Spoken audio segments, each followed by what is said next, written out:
back to Shannon Veronica Know Everything. Today we're going to be going over disorders of the biliary tract and pancreas. So to begin with, we have cholelithiasis, also known to the general public as gallstones. So their gallstones mainly due to cholesterol. As far as symptoms, they're going to be presenting with biliary colic, which means that they have dull intense right upper quadrant pain. That can radiate out to the shoulder.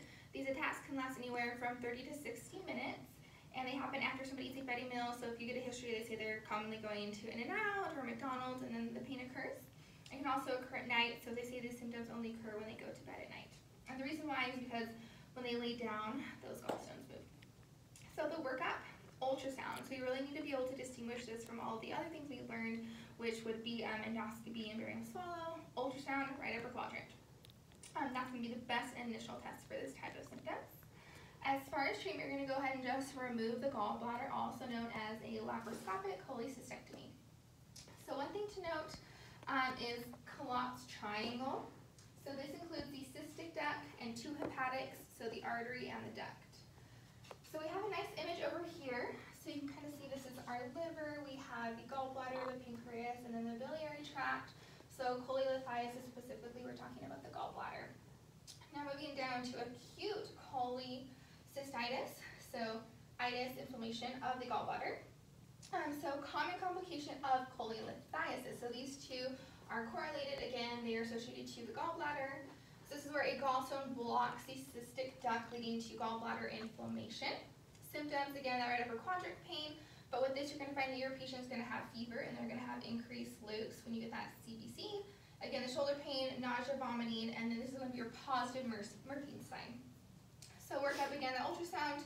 Surgery, you can also check a lipase, which will be elevated. Now, chronic cholecystitis, this is where you have recurrent attacks of cholecystitis. So one example we kind of discussed is maybe the patient cannot have their gallbladder moved due to certain conditions or being on a blood thinner, so therefore it's recurrent.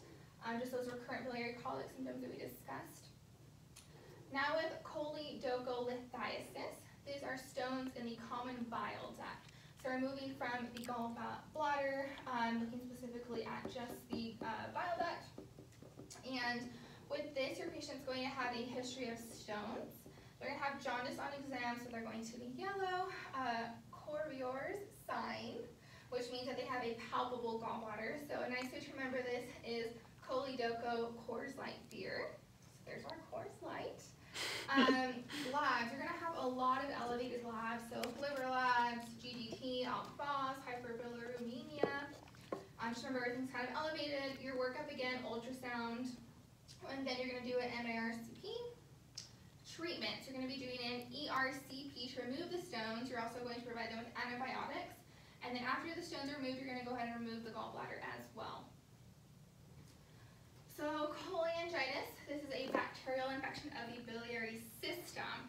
So that's kind of including all of our ducts there. And this is going to need urgent treatment. So this is kind of a more serious type of infection. What you're going to see is that right upper quadrant pain. You're going to find their fever, jaundice, and those three are going to be distinguished as your Sherratt's triad. So that's important to note. And then you can also have Reynolds pentad? Reynolds. Anyway, you're going to have the Sherratt's triad on top of hypotension and an altered mental status. And then they can also be acutely toxic, so they can have septic shock, and they can also have organ failure occurring, and therefore it's going to be that urgent treatment that you need to really take care of this. Labs, elevated leukocytes, are going to have hyperbilirubinemia, and then ultrasound again, you need to be looking for a dilated bile duct and any obstruction. So treatment, you're going to do IV antibiotics, ERCP, and then remove that gallbladder again. So a lot of disorders regarding the gallbladder. Just remember with these, you want to do that ultrasound to begin with. Now we're going to go ahead and move over to some pancreatic things. We'll have Shannon do that. Okay, so when we're talking about the pancreas, we have endocrine and exocrine cells and functions. So our endocrine, when you think of endocrinology, you think of diabetes, so that's going to be our insulin and glucagon. We have alpha, beta, and delta. Yeah, delta cells. Delta produces somatostatin, we won't focus on that. So there's a couple different cell types. And then we have exocrine cells, which produce digestive enzymes such as amylase and lipase. So pancreatitis, we have acute and chronic. I'm going to focus on acute today. This is going to be commonly from gallstones, alcohol, and then also triglycerides over 1,000. There's a mnemonic you might want to memorize before rotations. It's I get smashed. But for now, we're just going to kind of focus on really gallstones that kind of travel down and get lodged in the pancreas and cause inflammation. And then chronic alcohol use is really going to affect your pancreas. Signs and symptoms, we're going to have that epigastric pain. For pancreatitis, you can focus, it's the epigastric pain that radiates to the back. So if you hear that little sentence, think pancreatitis. You'll get some of the jaundice, and then Colin and Grace Turner signs. So Colin is bruising around the belly button, and Gray Turner is flank bruising. So I remember Edward Cullen and Gray's Anatomy, and then that's like pancreatitis because the Whipple is like the Gray's Anatomy thing.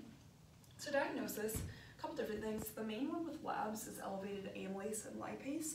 Specifically, lipase is the very specific one to pancreatitis, and they're going to be greater than 3 times above the expected range. So you're going to do an ultrasound and CT. The ultrasound can confirm whether it's gallstones or something else, and then you'll move on to the CT.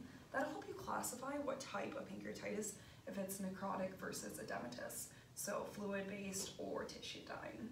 So once again, ultrasound and then CT to classify. So we have scoring systems with acute pancreatitis. They're bitch. It's Apache, Ranson, SIRS, and BISAP. So the one to learn for this exam is Ranson. We'll go over that in a different video. SIRS we know is white count, temperature, respirations, and blood pressure, I think? Something respirations. And then I don't remember the rest of them, but anyways. So treatment for acute pancreatitis. Number one thing is you're going to want to admit the patient. So if they give you a vignette and you have like Gray Turner sign, Colin sign, epigastric pain reading to the back with some jaundice, admit, admit, admit. So if it's severe pancreatitis, you want to admit them to an ICU. If it's mild to moderate, you can admit them to a floor unit. The next things are going to be make sure you make them NPO, do pain management, nausea management, and then it's really dependent from there. If it's gallstone related, you'll go in and do a cholecystectomy. But other than that, it's a lot of management of the inflammation, IV antibiotics. So moving on to pancreatic cancer. Pancreatic cancer is primarily adenocarcinoma. We know that because it's glandular cells. You're going to have that epigastric pain. Sometimes it can be asymptomatic, which is the same as gallbladder cancer. Weight loss and jaundice, so nothing super specific. Diagnosis, abdominal CT, and then some labs. We'll see an elevated ELK phos, Billy, AST, ALT are transaminases, and CA19-9. So for treatment, if it's localized to just the pancreas, you can do surgery for pancreatic cancer. So you're going to go in and do resection. So you can do partial, like a distal pancreatectomy, or you can go in and do the Whipple, where you take it all out, connect the bowels together. So to conclude, that was disorders of the pancreas.